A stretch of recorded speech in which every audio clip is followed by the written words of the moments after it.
السلام عليكم. فيديو النهارده يا جماعه بجد ممتع جدا، لاننا النهارده هنعمل فيه وصفه من وصفات الكيك المميزه، مش بس في طعمها لا كمان في شكلها وفي طريقه تقديمها. والحلو في الموضوع كمان ان هي في منتهى السهوله ومكوناتها اقتصاديه جدا وموجوده عندنا في البيت. هنعمل النهارده مع بعض ان شاء الله كيك مميز جدا وكمان مكون من 3 طبقات اجمل من بعض. تعالوا بينا نبدا على طول علشان نشوف مقاديرنا النهارده عباره عن ايه وكمان طريقه تحضيرها.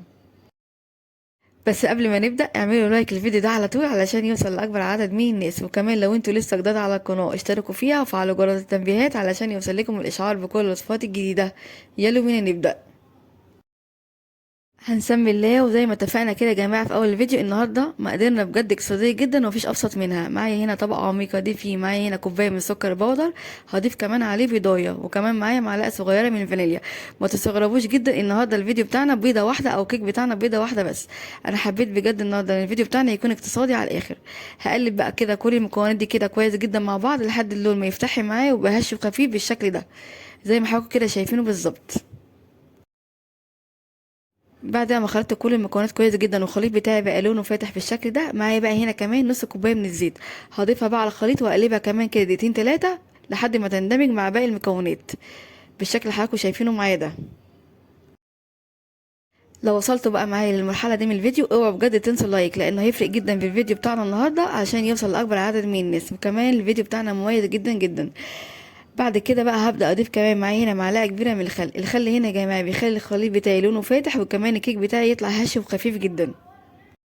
وبس كده، بعد ما ضفت معلقة الخل وقلبتها كويس جدا مع باقي المكونات، معايا هنا كمان كوباية من اللبن او الحليب.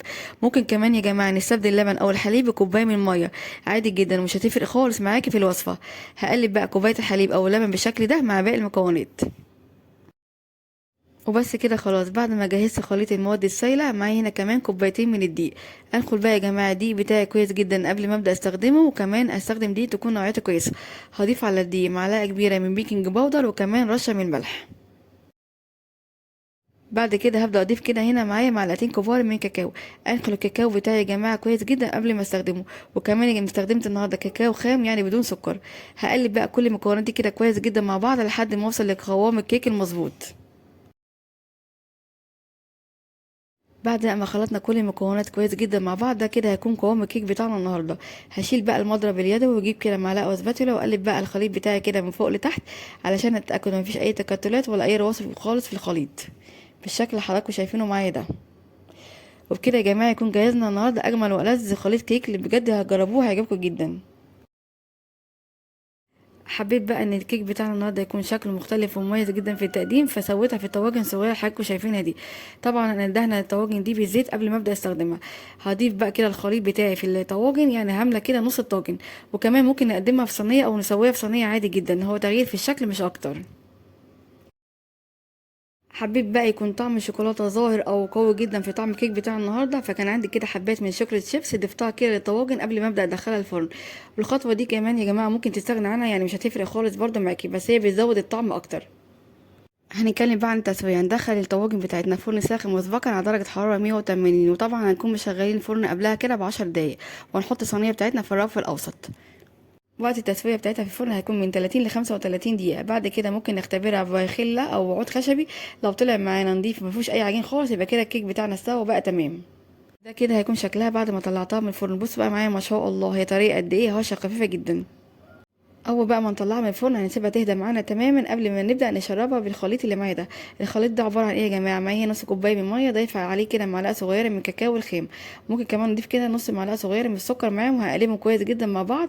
وبعد كده نبدا نسقي بيه الكيك بتاعنا، بس يكون اهم حاجه ان هو يكون برد معانا تماما. وبس كده، بعد ما سقينا الكيك بتاعنا بقى، تعالوا نشوف هنعمل ايه تاني مع بعض. تعالوا بقى نجهز كده مع بعض الطبقة التانية اللي هنضيفها للكيك بتاعنا النهاردة، وهي هتكون عبارة عن مهلبية الكسر. بجد يا جماعة طعمها بيبقى تحفة جدا مع الكيك. وعلشان نحضرها هنحتاج ليها، معايا هنا كزرولة هضيف فيها، معايا هنا كوباية ونص من الحليب او اللبن. هضيف كمان عليهم معايا هنا معلقتين ونص كبار من بودرة الكاستر. هضيف كمان معايا هنا معلقتين كبار من السكر. والسكر هنا يا جماعة على حسب الرغبة، ممكن تزودي او تقللي عن كده زي ما انت عايزة، بس السكر كان مظبوط جدا. هضيف كمان معاهم معايا هنا معلقة كبيرة من بودرة الكريم شانتيه الخام بدون سكر. تمام. بعد كده هبدأ بقى اقلب كل المكونات دي كده كويس جدا مع بعض قبل ما ابدأ ارفعها على النار. ومجرد ما اضيف الخليط على النار افضل اقلب كده فيه تقليب مستمر علشان ما يكلكعش معايا. اول ما يبدا بقى يغلي معايا وقوام يتقل بالشكل ده هطفي عليه النار. هضيف بقى هنا معايا معايا معلقه كده صغيره من الزبده، ومعايا كمان معلقه صغيره من الفانيليا. هقلبهم بقى كده كويس جدا مع بعض. وكده بقى معايا مهلبيه الكسر جاهزه. وبس كده هنجيب بقى الطواجن بتاعتنا بسرعة قبل ما المهلبية بتاعتنا تبدأ تبرد معانا علشان نبدأ نضيفها للطواجن بكل سهولة. لازم يا جماعة تضيفيها مباشرة قبل ما تبرد معاكي علشان تقدري تضيفيها كده على وش الطاجن بكل سهولة بالشكل ده.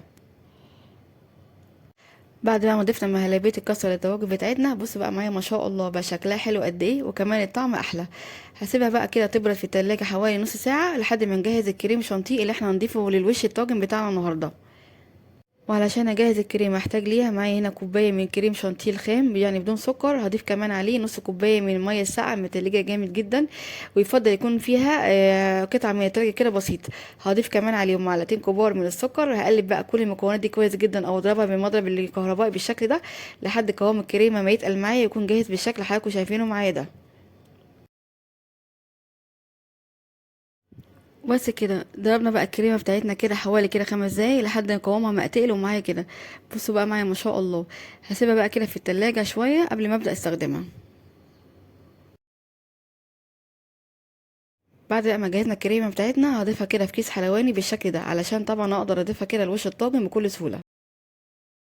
هنجيب بقى الطواجن بتاعتنا من التلاجة بعد ما سيبناها كده بردت معانا شويه، وهبدا بقى اضيف ليها الكريمه مع بعض زي ما حضراتكم كده شايفين. بجد يا جماعه الطريقه سهله جدا وكمان ممتعه. يعني التزيين ده بقى كده براحتك، بدع فيه زي ما انت عايزه.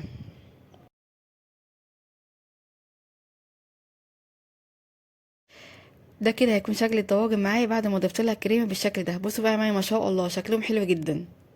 ممكن بقى نكتفي على كده ويكون ده شكلها النهائي ونقدمها على كده. هي بجد كده مش محتاجه اي حاجه خالص، بس انا حبيت كده ازود في الشكل. كان عندي هنا حبات من السبرينكل ضفتها ليها بالشكل ده، اديتها شكل جميل جدا ساعه التقديم. ممكن كمان تضيفي لها قطع من الشوكولاته او حبات من الكريز المتوفر عندك ضيفيه. بصوا بقى هنا معايا ما شاء الله بجد شكلها جميل جدا والطعم كمان احلى. عملنا بقى النهارده مع بعض اجمل واسهل طواجن كيك بجد ممكن تجربوها. شكلها حلو وكمان طعمها اروع، وكمان طريقه تقديمها بسيطه جدا، وكمان مكوناتها اقتصاديه. وكمان يا جماعه كيك بجد كان طالع هش وجميل جدا، وكمان الثلاث طبقات مع بعض كان طعمهم روعه جدا. يلا بقى بسرعه جربوا الطريقه دي بنفس الخطوات ان شاء الله هتعجبكم. هسيب لكم مقادير الوصفه كلها مكتوبه في الوصف تحت الفيديو، والهنا والشفا مقدمه لكل اللي هيجربها. وبكده يكون فيديو النهارده خلص معاكم. اتمنى بجد فيديو النهارده يكون عجبكم. لو عجبكم بقى فيديو النهارده وصفه النهارده ما تنسوش تعملوا لايك وشير للفيديو ده على طول علشان يوصل لاكبر عدد من الناس. وكمان لو انتوا لسه جداد على القناه اشتركوا فيها وفعلوا جرس التنبيهات علشان يوصل لكم الاشعار بكل الوصفات الجديده. اشوفكم على خير ان شاء الله في فيديو جديد. مع السلامه.